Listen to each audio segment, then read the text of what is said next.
bekerja keras di bawah terik matahari. Nah, ada dua matahari. Satu matahari jasmani, satu matahari ruhani. Jadi semar itu simbolisasi dari kinerja.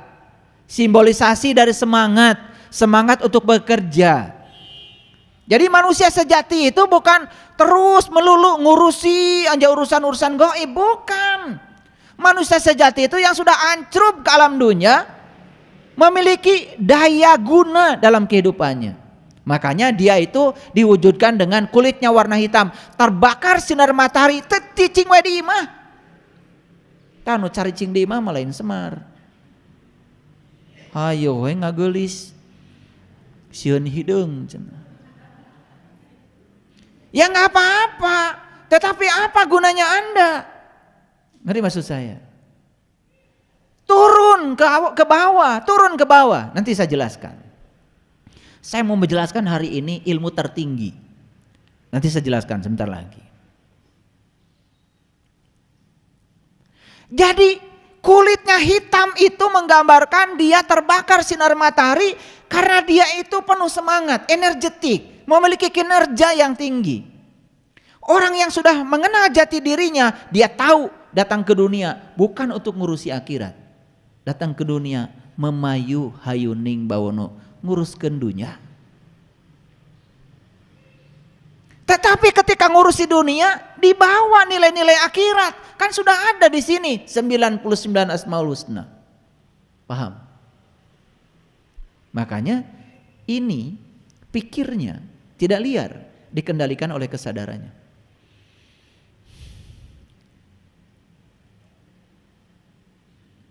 Nah, warna hitam pada tubuhnya Semar juga melambangkan tentang simbol dari tanah. Makanya tanah, bumi itu disimbolkan dengan warna hitam. Oke, saya mau jelaskan dulu ada 4 tahapan ilmu. Lihat ya. Yang pertama, tahapan ilmu yang pertama disebut saepigeni, disebutnya api. Gambaran manusia yang baru belajar ilmu. Nah ini, lihat saya. Biasanya kalau orang baru belajar ilmu, sifatnya apa? Panas, emosian, dikit-dikit debat. Biasa, ini masih tahapan pertama, namanya saepigeni, ini namanya ilmu api. Di level seperti ini gak mau kalah, merasa dia yang paling berilmu.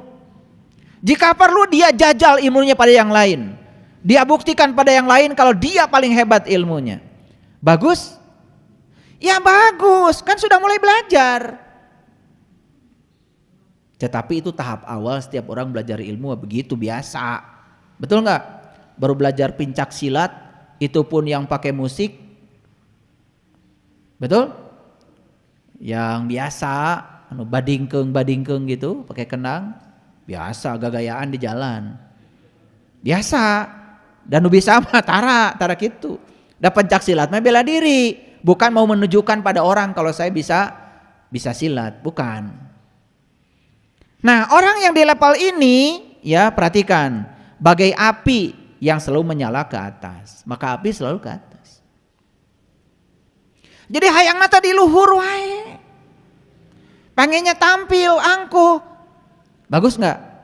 Bagus. Karena di tahapan awal orang belajar ilmu. Kan sudah belajar, daripada untuk diajar. Cuman waspada, ini adalah masih tahapan rendah.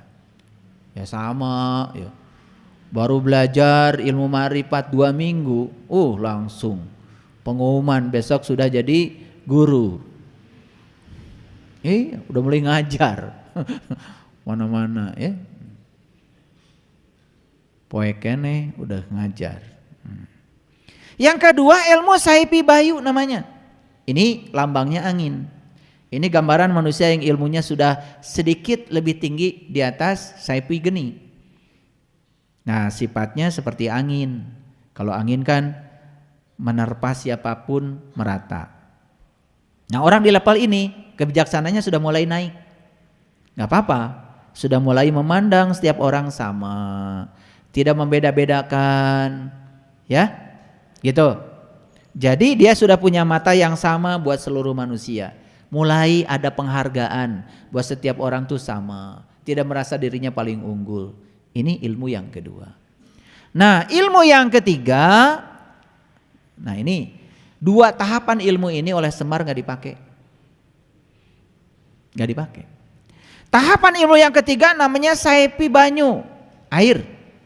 Ini gambaran manusia yang ilmunya lebih tinggi lagi daripada saipi yang tadi, saipi angin dan saipi api. Sifatnya sudah mulai turun ke bawah.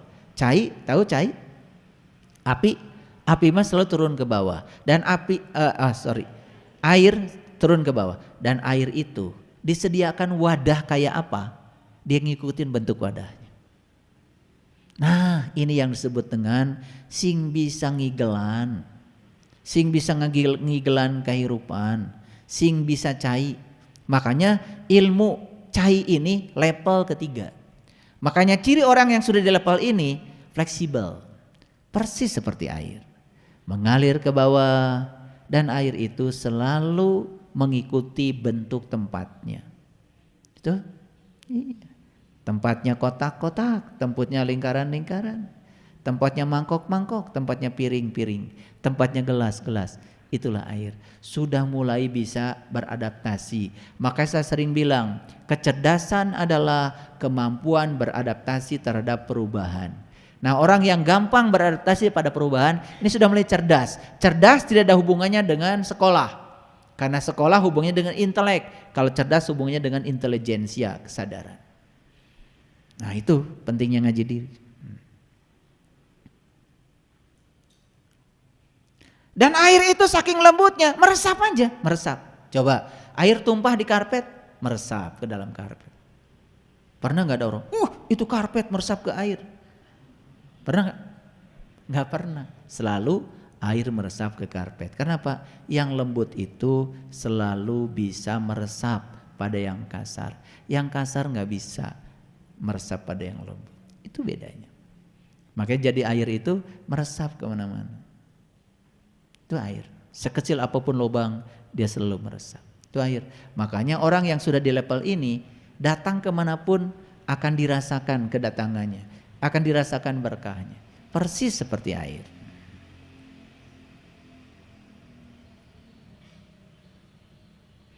Nah, ilmu tertinggi, ini ilmu tertinggi namanya ilmu bumi, disebutnya tanah.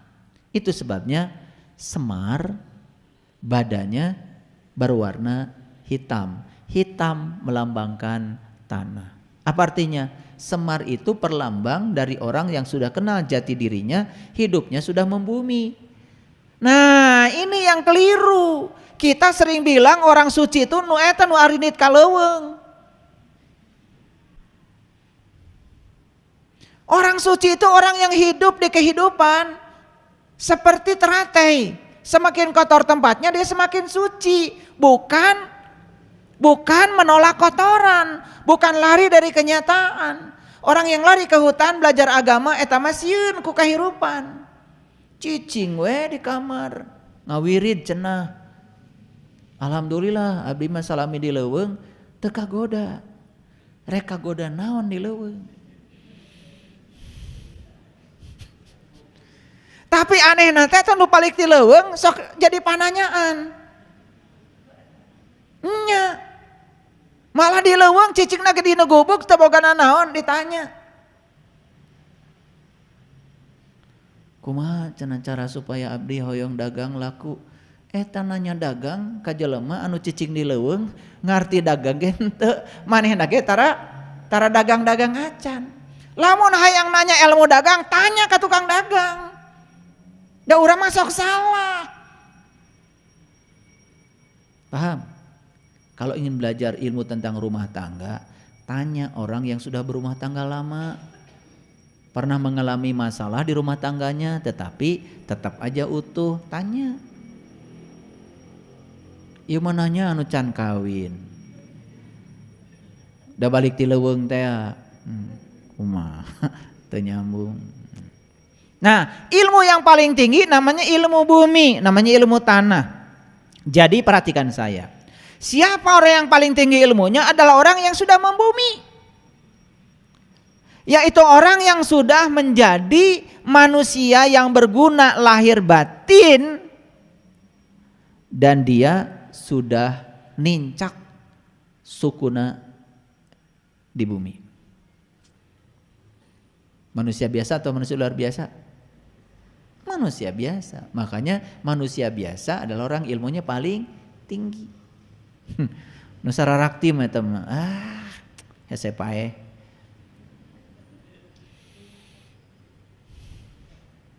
Saya udah belajar ilmu-ilmu gitu, nggak ada artinya. Mari kita lihat sifat tanah sekarang. Jadi ilmu yang tertinggi namanya ilmu bumi, ilmu tanah. Apa sifat tanah? Satu, sifat tanah mah diam. Betul? Kecuali kalau longsor. Sifat tanah mah cicing we. Api gerak, air gerak, angin gerak. Ari tanah cicing we tanah. Tanah itu diinjak-injak oleh banyak orang tapi cicing. Makanya orang yang sudah membumi ilmunya tinggi, sudah mencapai puncak ilmu yang tertinggi, ilmu bumi, diinjak, dihina, di apa? Cicing.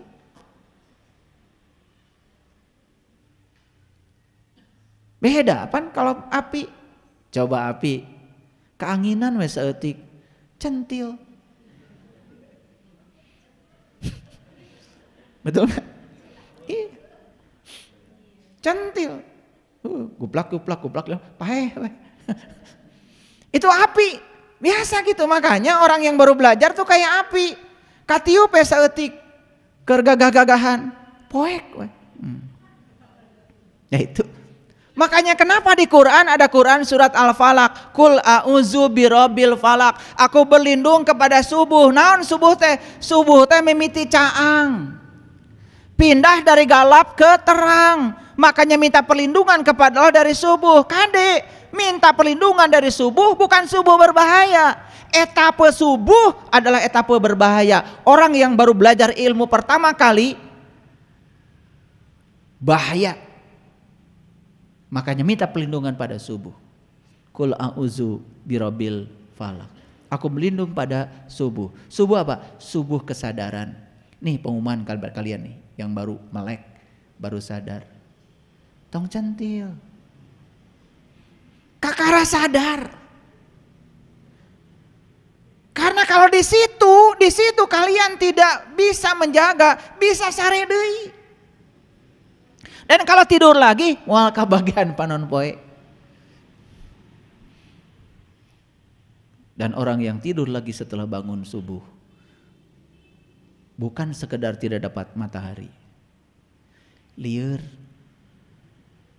Tuh kan, ngungut semua. Ya berarti nusok kaberangan kan gitu. Pengalaman. Betul nggak? Iya. Makanya saya suka heran aja lihat orang sudah bangun pagi sare deui, heran saya.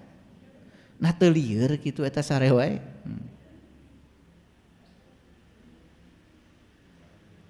Paham maksud saya? Ini ngerti nggak dari tadi saya bicara?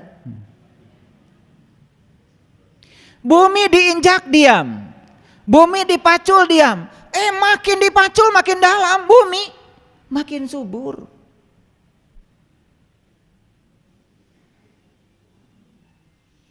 Cangkul, cangkul, cangkul yang dalam, menanam jagung di kebun kita.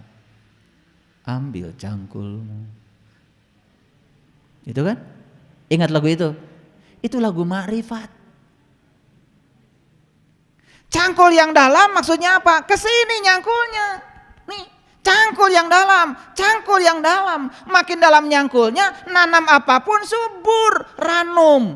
Buah kesabaran, buah kebijaksanaan, buah kearifan, buah kecerdasan, ranum. Ini nutar macul. Betul? Iya, makanya lir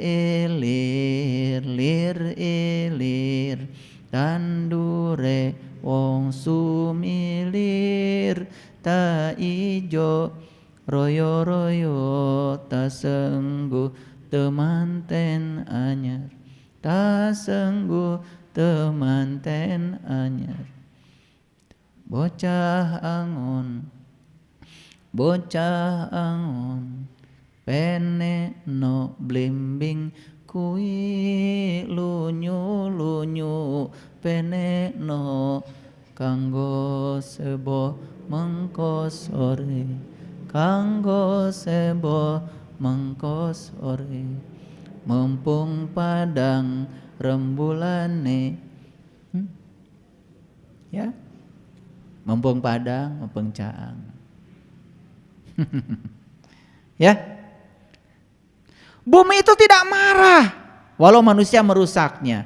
Bumi tidak marah walaupun manusia semena-mena kepadanya. Ini ciri orang yang sudah mencapai ilmu bumi. Makanya orang yang sudah kenal jati dirinya anteng aja. Maaf ya, yang masih tersinggungan, masih baperan, masih sedih, masih liar kene keomongan batur, can kemana-mana. Jika sene letik, aya we angin ngagalbrug, pat, gitu. Kade, pepeje, ulah poek deui. Paham? Bumi tidak sombong walaupun memiliki banyak jasa. Betul? Makanya kita di Quran dikatakan manusia aku ciptakan berasal dari tanah. Tidak ada kata-kata di Quran diciptakan dari sene, tidak ada diciptakan dari air, tidak ada di Quran diciptakan dari angin. Walaupun pada dasarnya tubuh kita ini terdiri dari 4 unsur. Unsur api ada dari matahari, unsur udara ada, unsur air apa. Tapi Allah mengatakan, aku ciptakan manusia dari tanah. Saya dulu ketika belajar